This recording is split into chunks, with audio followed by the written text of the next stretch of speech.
it's Taylor. I hope you're having a fantastic day. I'm in my new setup, kinda, sorta. It's still in its works, but I'm finally in front of my bookshelves and I'm really excited.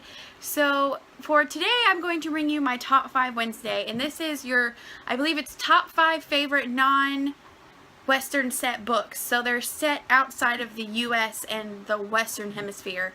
Top 5 Wednesday is hosted by Sam over on Thoughts on Tomes. I will link her information in the description below. Also, there's a Goodreads page where you can see all of the topics and everything. Without further ado, let's go ahead and get into top 5, and these are in no particular order whatsoever. So the first one is Flame in the Mist by Renee Ahdieh.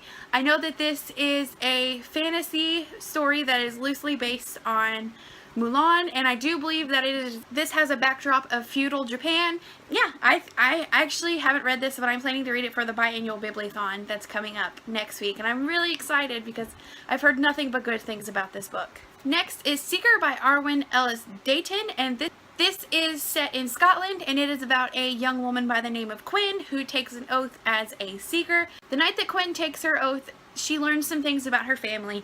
She even has to leave the boy that she loves behind, and being a seeker is not everything she's thought it to be. So being set in Scotland, this is one of the 5 books. Next, I have Salt to the Sea by Ruta Sepetys. This takes place in Germany, warring Germany, with right around the time of World War II. So yes, this book, this is one that I have read, and it will tear your heart out. It is so good. It's beautifully written. This is the first book that I have read by her. So I was pleasantly surprised by how incredible this book was. Next, we have Soundless by Rochelle Mead.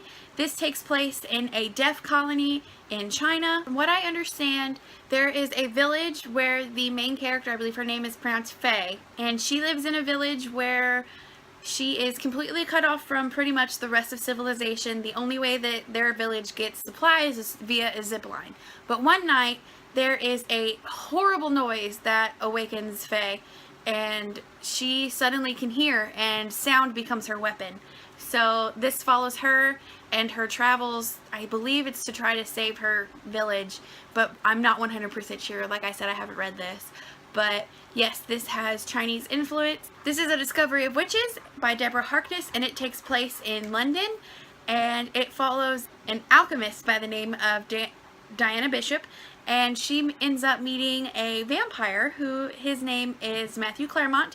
And the really cool thing about this is there is witches, demons, fae, as well as vampires. So there's a whole lot of fantasy mixed in with this book, and I absolutely love it. Diana actually knows that she's a witch, but she fights it and she doesn't know much of anything. So this is basically her discovering herself and her background, and it is such a good read. So those are the 5 Western countries that I am exploring, I guess. I'm not really sure how to explain this Top 5 Wednesday, except for the fact that the prompt was books that are based off of non-Western countries. So I had Scotland, Germany, Europe, Japan, and China. So those were my 5, and if you did a video for this, please let me know down below. I'm really interested to see what countries you picked, because I feel like there are a ton of books that represent a ton of different countries, and these are just 5. So please let me know down below, and I look forward to seeing and hearing from you guys. So until next time, I will see you later. Bye!